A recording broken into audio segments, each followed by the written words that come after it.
अख्ख्या महाराष्ट्रामध्ये निवडणुका कशा पद्धतीने चाललाय तुम्हाला जिवंत उदाहरण म्हणजे या ठाण्यामध्ये.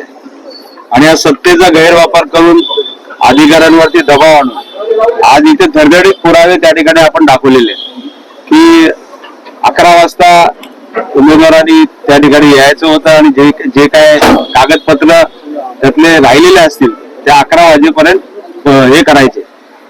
11 वाजता 1:30 वाजता डिस्प्ले त्या ठिकाणी लावलं गेलं आणि 1:30 वाजता डिस्प्ले लावल्यानंतर मला वाटतं बाकीच्या आपल्या उमेदवारांना माहीत पडल्यानंतर त्यांनी ते पुरावे दाखवण्याचा प्रयत्न केला.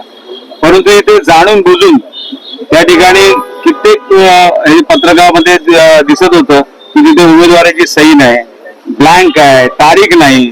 आणि असं असताना ते त्या ठिकाणी ती बाब लक्षात न घेता परंतु हे दुसऱ्या उमेदवाराला तिकडे बाद केलं जातं.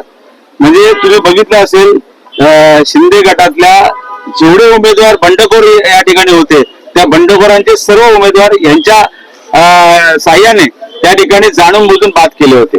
आणि काही ठिकाणी तुम्ही बघितलं असेल मनसेचे असतील किंवा आमचे शिवसेना उद्धव बाळासाहेब ठाकरे गटाचे असतील या ठिकाणी जाणून बुजून ते फॉर्म कशा तऱ्हेने बाद होतील असं या दृष्टिकोनातून त्यांनी काम केलेलं आहे. आणि या संदर्भामध्ये मला वाटतं आम्हाला वाटत नाही की न्याय मिळणार नाही, परंतु आम्हाला रस्त्यावरती उतरून त्यासाठी न्याय मागायला लागेल.